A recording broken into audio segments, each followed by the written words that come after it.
अगर मैं आपसे बोलूँ कि अगर वेलोसिटी इलेक्ट्रिक फील्ड के परपेंडिकुलर नहीं है तो चार्ज पार्टिकल का जो पाथ है वो कैसा होगा।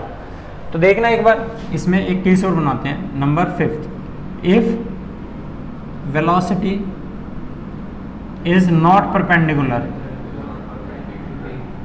To electric field.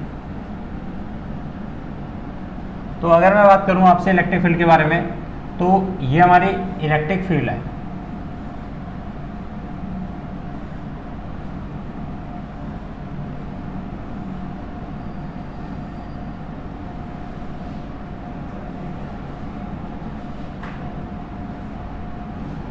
ये हमारी इलेक्ट्रिक फील्ड है और इसमें हमने चार्ज पार्टिकल को मूव कराया, लेकिन उसकी जो वेलोसिटी है,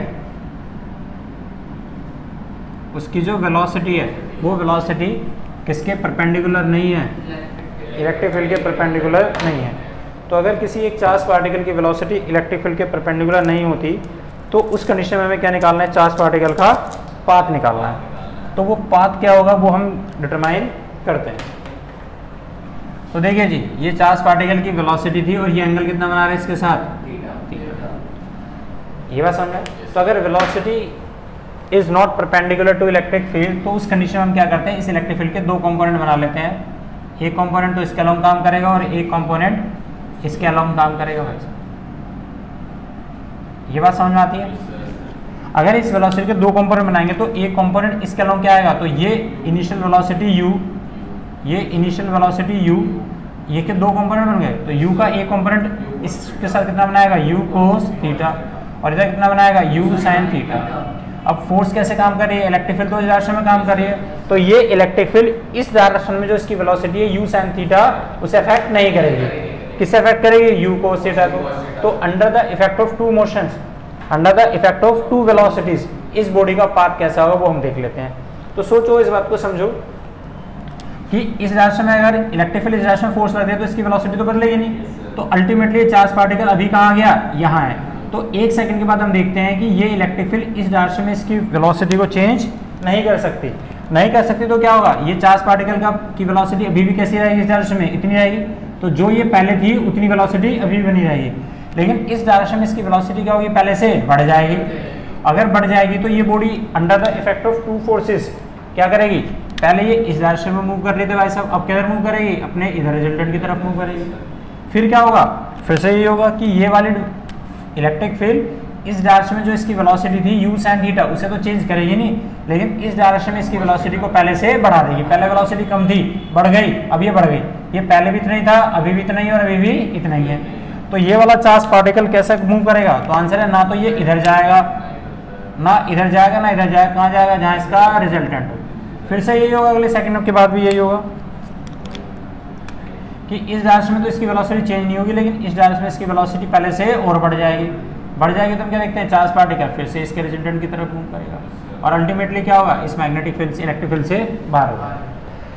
लेकिन इन दोनों में फर्क क्या हुआ, तो आंसर है इसका पाथ भी कैसा है, अरे पैराबोलिक तो था, और जब परपेंडिकुलर था तब भी उसका पाथ कैसा था, पैराबोलिक। अगर यहाँ पे हम बात करें इलेक्ट्रिक फील्ड की, तो यहाँ पर एक बात हमने बीबीस में भी नोटिस करी, दोनों में नोटिस करी कि दोनों में फर्क ये था कि यहाँ पर इलेक्ट्रिक फील्ड के वेलोसिटी कैसी थी, परपेंडिकुलर। यहाँ पे कैसे, परपेंडिकुलर नहीं है, लेकिन under the effect of two force इसमें भी पाथ क्या होता है, पैराबोलिक, और इसमें पाथ क्या होता है, पैराबोलिक। इन दोनों के पैराबोलिक पाथ में डिफरेंस ये होता है कि अगर मैं इसकी वेलोसिटी निकालूं, इसका पाथ निकालूं तो इसका पाथ हमारे पास कैसे मिलता है, y इज इक्वल टू, अभी हम लोगों ने एक्सप्रेशन निकाला ना, देखो ये एक्सप्रेशन कितना है, y is equal to 1/2 e q upon m mu square upon m x square. ये बताओ ये u वेलोसिटी कहाँ से आई, किसकी थी, तो t is equal to x upon m u था ना। ये टाइम कब लिया, जब चार्ज पार्टिकल किस में मूव कर रहा था, along x axis. x axis में हमारी वेलोसिटी कितनी थी, u, लेकिन अब x एक्सिस में हमारे पास यूनिफॉर्म वेलोसिटी तो अभी भी है, यूनिफॉर्म वेलोसिटी तो अभी भी है, लेकिन अब मेरी वेलोसिटी कितनी हो गई, u sin थीटा हो गई। तो मैं यहाँ पे क्या लिखूंगा, u sin थीटा, और इस एक्सप्रेशन में जब टाइम की बात आएगी तो मैं टाइम की जगह क्या लिखूंगा, x square upon m u का स्क्वायर sin स्क्वायर थीटा। तो यहाँ पर क्या आ जाएगा, sin स्क्वायर थीटा आ जाएगा। तो यहाँ पर जो हमारा उसमें एक्सप्रेशन बनेगा वो ये बनेगा 1/2 e⁴ sin स्क्वायर थीटा और इंटू में एक्स स्क्वायर। तो पाथ तो अभी भी पैराबोलिक ही होगा, लेकिन इन दोनों में फर्क समझिए कि y इनवर्सली प्रोपोर्शनल किसके है, sin स्क्वायर थीटा के है। तो देखिए यहाँ पर, तो इसमें जब हम पाथ निकालते हैं तो हमारा पाथ आता है y is equal to 1/2 e⁴ sin square theta और साथ में कितना होता है, दिस इज एक्स स्क्वायर। ये किसके लिए आता है, तो आंसर है ये इसके लिए आता है, दिस वन पाथ, ठीक।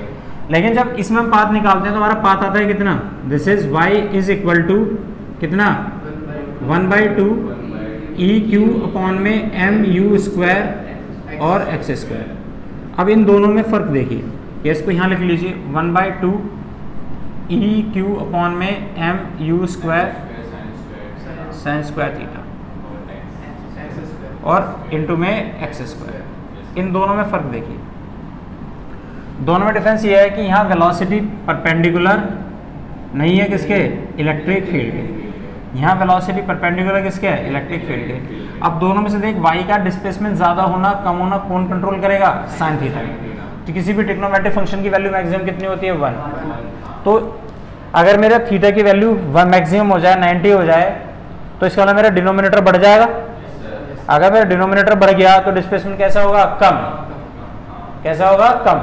ये तो होगा। तो इसका मतलब ये होगा जब मेरी velocity perpendicular to electric field की होती है तो उस कंडीशन में मेरा जो डिनोमिनेटर होता है u sin थीटा, तो इस sin थीटा की वैल्यू मैक्सिमम होती है। अगर sin थीटा की वैल्यू मैक्सिमम हो गई तो मेरा डिस्प्लेसमेंट कैसा होगा, कम। तो जब कोई चार्ज पार्टिकल u वेलोसिटी से perpendicular to electric field move करता है तो उसका ये वाला जो पाथ होता है, जो प्रोजेक्टाइल का ये वाला पाथ होता है, ये पाथ कैसा होता है, कम होता है। अरे बात समझ में आई। लेकिन जब वेलोसिटी परपेंडिकुलर नहीं होती तो ये जो चार्ज पार्टिकल यहाँ से चलता जाता है तो उसका चलने वाला पाथ देखो कैसा होता है अल्टीमेटली। हाँ, तो एक्चुअल में ये अगर इलेक्ट्रिक फील्ड थी और ये चार्ज पार्टिकल की वेलोसिटी परपेंडिकुलर नहीं है, तो ये नहीं है, तो ये चार्ज पार्टिकल क्या करता है, यहाँ से ये इसका लंबा पाथ होता है। लेकिन अगर परपेंडिकुलर टू इलेक्ट्रिक फील्ड हो,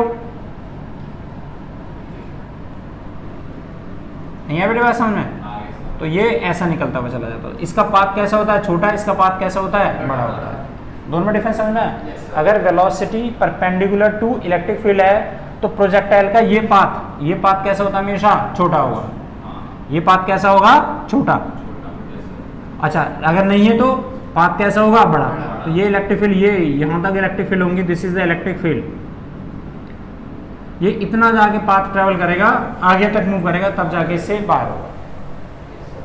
तो यही फर्क होता है दोनों में। लेकिन दोनों में ये नियम पक्का है कि दोनों में जब भी चार्ज पार्टिकल वेलोसिटी परपेंडिकुलर हो या ना हो, दोनों केसेस में चार्ज पार्टिकल का पाथ कैसा होगा, पैराबोलिक। लेकिन अगर velocity perpendicular to electric field के है तो उस कंडीशन में जो पैराबोलिक पाथ होता है उसकी ट्रिजेक्टरी, अब ये तो ट्रिजेक्टरी है, तो ट्रिजेक्टरी कैसी होती है, छोटी होती है। और जब नहीं होता तो ट्रिजेक्टरी ज़्यादा। तो दोनों का अगर मैं डिफरेंस लिखूँ तो दोनों में डिफरेंस यही है, if velocity is perpendicular to electric field so that the trajectory will be smaller, क्योंकि y is inversely proportional to किसके है, u square sin square theta के है। अरे बात समझ में आई। तो उसकी वैल्यू कैसी हो गई, ये पूरी वैल्यू, थीटा कितना है 90 डिग्री का और थीटा 90 होगा तो इस पूरे की वैल्यू कैसे हो गई, बढ़ गई, तो y कैसा होगा, कम। नंबर दूसरा, if velocity is not perpendicular to electric field so the trajectory will be large. क्यों होगी, क्योंकि y is inversely proportional to किसके है, u square sine square theta, और थीटा की वैल्यू, इसकी वैल्यू हमेशा u से कम बनी रहेगी। अरे u से कम बनी रहेगी u स्क्वायर से, तो इसकी वैल्यू अगर कम हो गई तो y कैसा हो गया, बढ़ गया, इसलिए ट्रेजेक्टरी कैसी होगी, बड़ी होगी। तो इसमें पार्टिकल की ट्रेजेक्टरी सिर्फ अगर इतनी है तो इसमें ट्रेजेक्टरी कितनी, और उतनी वेलोसिटी से फेंका अभी भी, तो ट्रेजेक्टरी कैसी होगी, ज़्यादा होगी। इन दोनों में डिफरेंस है, पढ़ के आइएगा। मिलेंगे अगली क्लास में। Thank you very much.